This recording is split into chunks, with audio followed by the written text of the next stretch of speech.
ባክቴሪያ የሰው ልጆች ወዳጅ ወይስ ጠላት?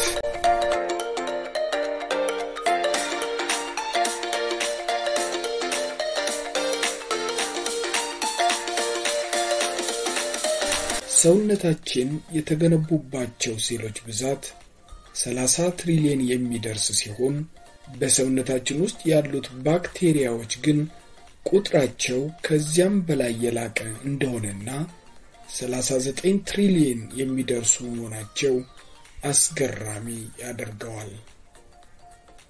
እነዚህም ገና ከመጸነሳችን አስቀድሞ በእናታችን ሰውነት ውስጥ በሚገኙት ማይክሮቦች አማካኝነት በእያንዳንዳችን ጽንሰትና እድገት ላይ ተጽዕኖ የማድረግ አቅም ያላቸው ናቸው። ሕፃናት በሚወለዱበት ጊዜም በተፈጥሯዊ መንገድ በማህፀን በር አልፈው ወደዚህ ዓለም በሚቀላቀሉትና በቀዶ ጥገና አማካኝነት በሚወለዱት መካከል ከማይክሮቦች ጋር የሚኖራቸው ግንኙነት የተለያየ የጤና ውጤት እንደሚኖረው የዘርፉ ባለሙያዎች ያስረዳሉ። So the beginning is a little bit uncertain. We forget that our own individual histories begin before birth, which means in this case that our own fetal development was influenced by our mother's microbes and her microbiome. We have probably a little bit of direct encounter with some of those microbes or parts of them before we're born, but then everything changes at the time of birth, and it's that passage through either the birth canal or out through the abdominal wall that causes a sudden change in our relationship with the microbial world.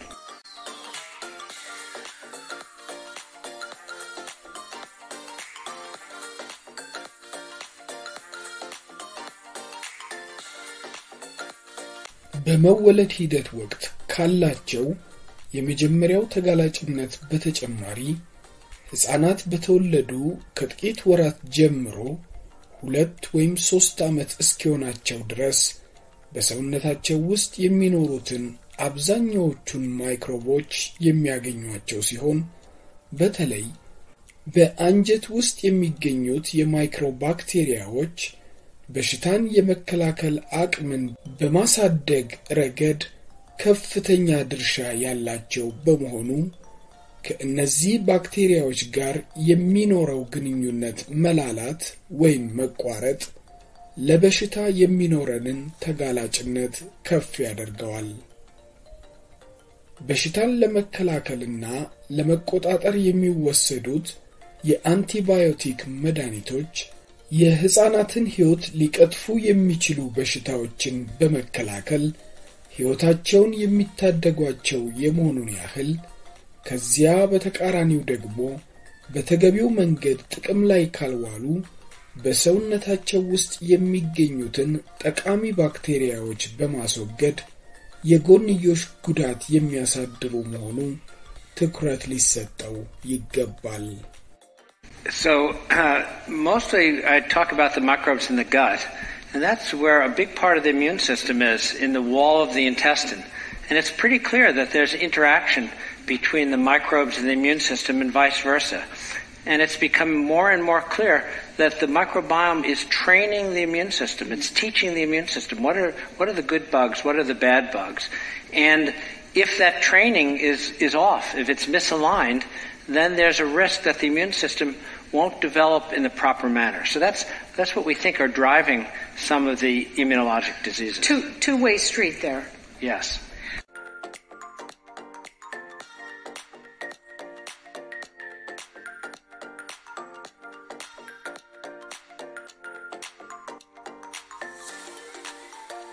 CDC የተሰኘው በአሜሪካ ሀገር ከሚገኘው በሽታን የመከላከልና የመቆጣጠር ኃላፊነት ከተሰጠው የፌደራል ተቋም በተገኘው መረጃ መሰረት በመላው አሜሪካ ጥቅም ላይ ከሚውሉት የአንቲባዮቲክ መጠን ውስጥ 30% የሚሆነው ተገቢ ባልሆነ መልክ ወይም ከሚፈለገው መጠን በላይ የሚወሰዱ መሆኑን ያሳያል።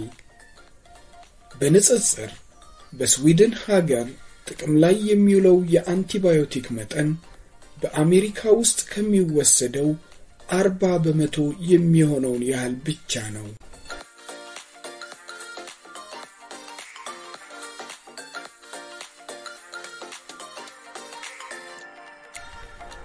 ማርቲን ብሌዘር የተባሉት በኒውዮርክ ዩኒቨርሲቲ የሜዲካል ትምህርት ቤት ውስጥ ፕሮፌሰር የሆኑትና The Missing Microbes የተሰኘው መጽሐፍ ጸሐፊ እንደሚናገሩት ይህ ሁኔታ የሚያሳየው በተለያዩ አካባቢዎችና በተለያዩ የሕክምና ባለሙያዎች የሚታዘዙት የአንቲባዮቲክ መድኃኒቶች ምናልባትም እስከ 60% የሚሆኑት አስፈላጊ ያልሆኑ ሊሆን እንደሚችልና ከበሽታዎች መሰረታዊ ባህሪ ጋር ያልተገናኘና በአብዛኛው በልምድና የአሰራር ምርጫ ላይ የተመሰረተ ሊሆን እንደሚችል ይጠቁማሉ።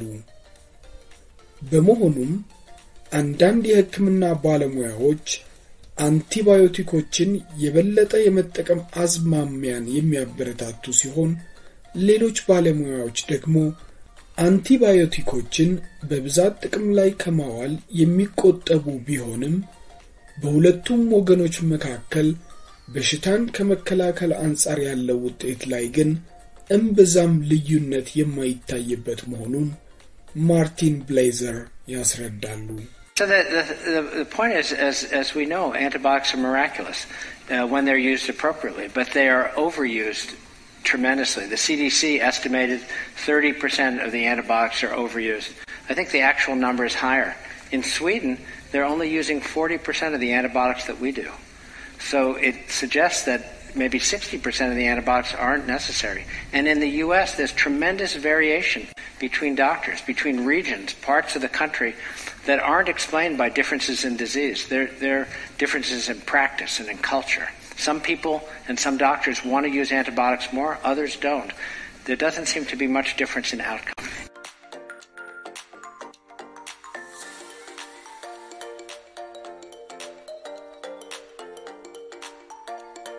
ማይክሮባዮምስ በሰውነታችን ውስጥ ብቻ ሳይሆን የሚገኙት በመኖሪያ አካባቢያችን ዙሪያም ማለትም በአፈር ውስጥ በተክሎች ላይ በውሃ አካላት ውስጥ ጭምር የሚገኙ ቢሆንም ስለ እነዚህ ተፈጥሮ አካላት እስከ ቅርብ ጊዜ የነበረው መረጃ በላብራቶሪ ውስጥ ልናራባቸው በመንችላቸው የማይክሮብ አይነቶች ላይ ትኩረት በማድረግ የተወሰነ ሆኖ ቆይቷል። ሆኖም ግን አብዛኛዎቹ ማይክሮቦች በዚህ መልኩ መራባት የማይችሉ በመሆኑ በዘረመል መስክ በሚደረገው የጥናት ዘርፍ አማካኝነት የተሻለ መረጃ ማግኘት የሚቻልበት ሁኔታ ተፈጥሯል።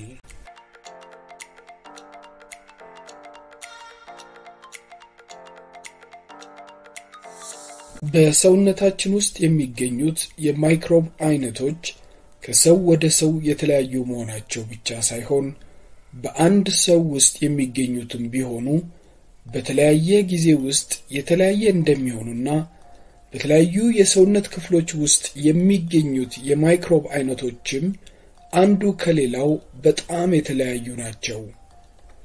እንደውም በሁለት የተለያዩ የሰውነት ክፍሎች ውስጥ በሚገኙት የማይክሮብ አይነቶች መካከል ያለው ልዩነት በሁለት የተለያዩ ሰዎች መካከል ባሉ ተመሳሳይ የሰውነት ክፍሎች ውስጥ ከሚገኙት የማይክሮብ አይነቶች አንጻር ያላቸው ልዩነት እጅግ የሰፋ ነው።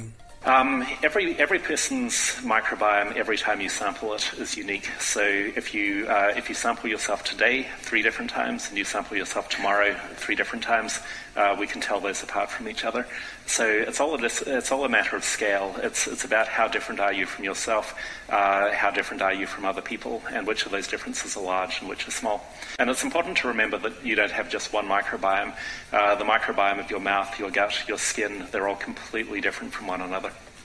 In fact, Rob's gut is a lot more similar to my gut than my gut is to my mouth, for example. Even within the human mouth, there's diversity. Is that correct? Absolutely.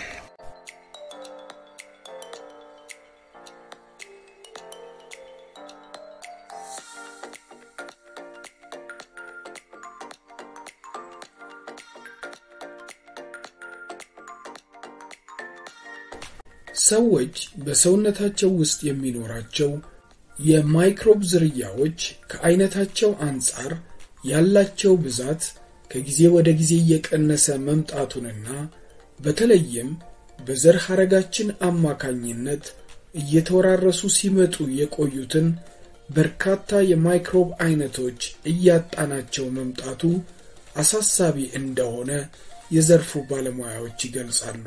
ይህም ደግሞ በቅርብ ጊዜ እየተስፋፉ ከመጡት የበሽታ አይነቶች ጋር የተያያዘ ሊሆን እንደሚችል የሚናገሩት ማርቲን ብሌዘር በተለይ ከሁለተኛው የዓለም ጦርነት ወዲህ የአስም በሽታ፣ ያልተመጣጠነ የሰውነት ክብደት መጨመር፣ ዲያቤቲስ፣ የጨንጓራና የአንጀት መቆጣት በከፍተኛ ደረጃ ለመጨመራቸው አንድ መንስኤ ሊሆኑ እንደሚችሉ ይገልጻሉ።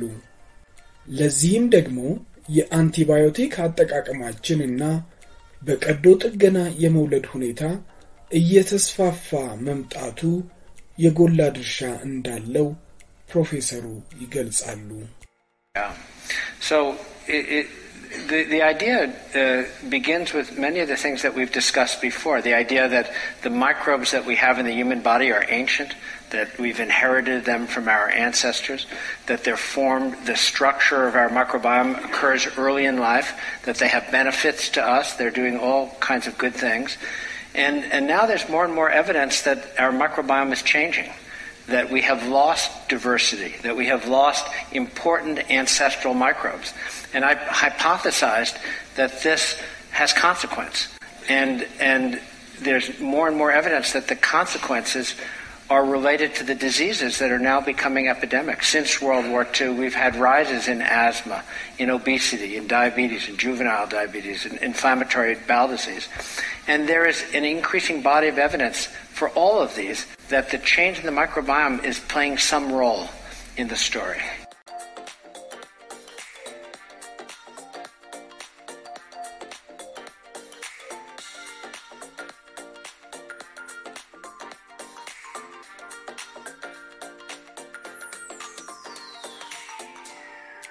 አሚሽ እና ሃተራይትስ በተባሉ የማህበረሰብ ክፍሎች ላይ የተካሄደው የጥናት ውጤት እንደሚያሳየው አስም የተሰኘው በሽታ በአሚሽ ማህበረሰቦች ውስጥ በብዛት የማይታይ ሲሆን በሃተራይት ማህበረሰብ ውስጥ ግን በከፍተኛ ደረጃ የሚገኝ የጤና ችግር ነው።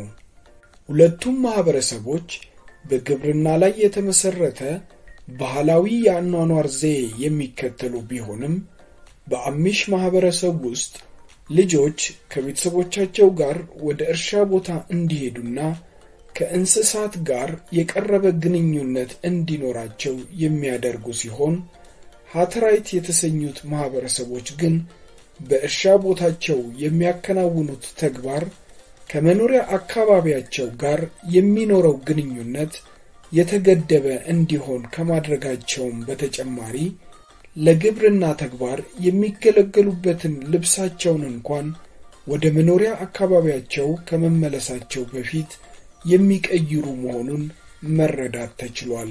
እነዚህ የጥንቃቄ እርምጃዎች ግን ለአስም በሽታ ያላቸውን ተጋላጭነት ከፍ ሲያደርገው እንጂ ሲቀንሰው አልታየም። በጥናቱ ውስጥ በቤተሰብ ደረጃ ያለውን ልዩነት ለማየት በተደረገው ሙከራም ላም በቤታቸው አቅራቢያ የሚያረቡት የቤተሰብ አባላት ላም ከሌላቸው በተሻለ ደረጃ ለአስም በሽታ ያላቸው ተጋላጭነት ዝቅተኛ ሆኖ ተገኝቷል።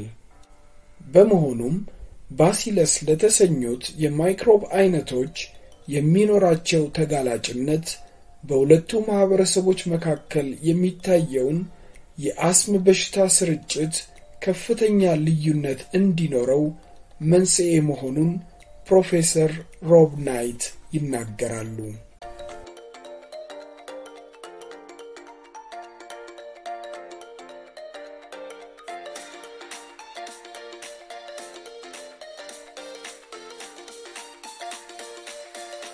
በመሆኑም በሕፃንነት ወቅት ሊኖር የሚችለውን በሽታ አምጪ ለሆኑ ተዋሲያን የሚኖረውን ተጋላጭነት ለማስቀረት የሚደረጉት የጥንቃቄ እርምጃዎች ሕፃናቱ ጠቃሚ ከሆኑ የማይክሮብ አይነቶች ጋር ሊኖራቸው የሚገባውን አስፈላጊ የሆነ ግንኙነት በማቋረጥ በኋላ ለሚከሰቱት የጤና እክሎች ምቹ ሁኔታዎችን እንደሚፈጥር ተመልክቷል። አንዳንድ ጊዜ ሕፃናትና እንዲሁም ደግሞ አንዳንድ እንስሳት አፈር የሚበሉበት ሁኔታ የሚስተዋልበት ምክንያትም ምናልባትም ይህ ከማይክሮብ ጋር ከሚኖራቸው መስተጋብር ጋር የተገናኘ ሊሆን እንደሚችል ባለሙያዎቹ ይጠቁማሉ።